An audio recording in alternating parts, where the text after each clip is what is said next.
हो, ही एक प्रेम कहाणी आहे ज्यामध्ये रोमॅन्टिक ट्विस्ट आणि कुतूहल आहे. ऐकून तुम्हाला नक्की आवडेल.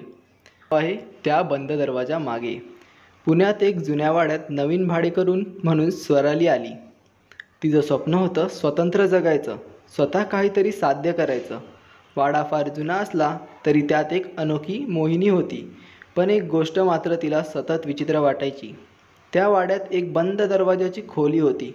घरमालक सदैव म्हणायचे, त्या खोलीकडे जाऊ नकोस. स्वरालीला नेहमी वाटायचं, त्या दरवाजामागे काय आहे. त्या वाड्यात राहायला आलेल्या तिच्या ओळख झाली. आजूबाजूच्या परिसरात राहणारे लोक तिला ओळखू लागली. आर्यन असा तिचा एक मित्र बनला.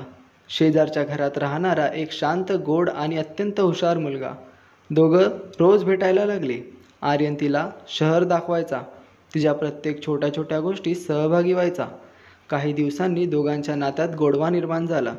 पण स्वरालीला मनात सतत तो दरवाजा आणि त्याच्यामागे गुपित फिरत राहायचं. तिला दररोज वाटायचं की त्या दरवाजामागे काय आहे. एक दिवस स्वरालीने ठरवलं, याच काही झालं तरी खोलीचं गुपित उघडायचं. रात्री आर्यनसोबत फोनवर बोलत असताना तिने त्याला सांगितले, मला त्या खोलीत काय आहे ते बघायचं आहे. आर्यन थोडा गडबडला. थोडं थांबून म्हणाला, स्वराली, कधीकधी काही गोष्टी तशाच राहिलेल्या बऱ्या. पण जर तुला खरंच पाहायचं असेल तर मी तुझ्या सोबत आहे. त्यानंतर दोघं त्या दरवाजापाशी गेले. स्वरालीने दरवाजा हळूच ढकलला आणि आर्यन आत काही भीतीदायक नव्हते. ते दोघंही आत गेले. त्या बंद दरवाजामागे त्यांना एक जुनं चित्रफित, व्हिडिओ टेप आणि काही पत्र होती. त्या चित्रफित वाड्यात इतिहास होता आणि त्यात धक्कादायक गोष्ट उलगडली. आर्यनचं कुटुंब आणि स्वरालीच्या आजोबांचं कुटुंब पूर्वीच्या काळात खूप जवळ होतं.